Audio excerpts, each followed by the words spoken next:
sabi ko sa kapatid na si Boboy, wala akong naranasan din na yung sinaktan ako, yung nag-away kami, wala. Pero siya yung kapatid na bilang tumulong ng among kaya niya. Hindi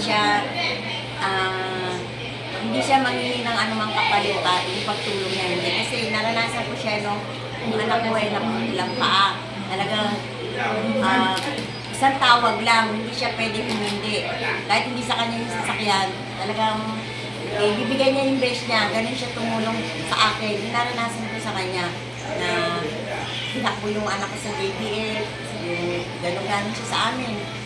Hindi siya dumain, hindi siya ano. Wala akong nakita sa kanya na hindi maganda. Halos lahat nung pinaramdam niya sa akin ay maganda. Kasi naramdaman ko na mahal niya ako bilang kapatid talaga. Yung naalala ko sa kanya, nung hiling ito na birthday ni Pede, sabi niya, asa si Boboy, tinatanong ko dun sa Kuya Ed na sabi ko, si Boboy, andun lang yung darating na. Ang naalala ko sa kanya talaga, sabi ni Kuya Ed, pag tumakbo ka, bigyan ka niya ng pera. Talagang nagtatakbo siya na humingiti. Takbo siya talaga, pinakita niya na malakas siya. Yun, nung sabi, bibigyan mo daw akong pera. Yun, sa katuwaan ko na alam ko na masigla siya, binigyan ko talaga siya pera. Tumang-tuwa siya talaga. Kaya yung paman, nung bibigyan niya yung pera, sabi ko, may pera ka pala. Dapat pinakita binigyan. Hindi talaga ako nawawala ng pera kasi gusto ko na yung gusto kong kainin ay mabibili ko. Sabi niya, kaya ako, sa himagat ko, hindi ko siya makikita ng ganyan. Nalulungkot ako kasi, kaya ako nalulungkot nung nawala siya talaga. Nalulungkot talaga ako. Kasi nung nagpagkano ako na sabi ko, birthday ko bukas. Gusto ko i-jollibee ko yung mga kapatid ko at hindi sila sumasama yung apat na babae. Pero nasupreta ako talaga.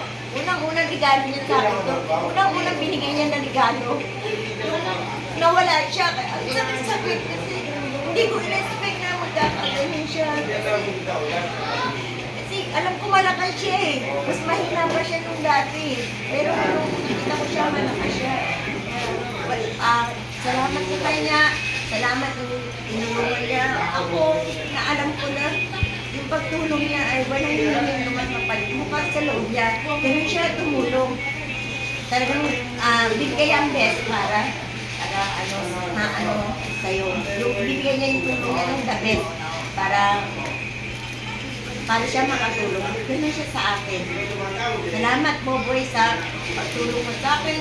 Talagang ang bigat ng pakiramdam ko kasi nung nawala ka, birthday ko pa. Talagang papaalala mo talaga sa akin yung pagkawala mo kasi birthday ko talaga. Kaya ang hirap. Bagamat nagsasaya ako, pero narito sa kalooban ko na ang hirap ng tanggapin na wala siya. Kasi yung kapatid na nagtulong sa'yo, na bibigay yung best sa'yo. Kaya nalulungkot ako talaga na hindi ko na siya makikita. Salamat po, salamat sa pagmamahal. Mahal na mahal kita. Hindi ko man naparamdam, pero sa puso ko, sa isip ko, mahal na mahal kita. Salamat.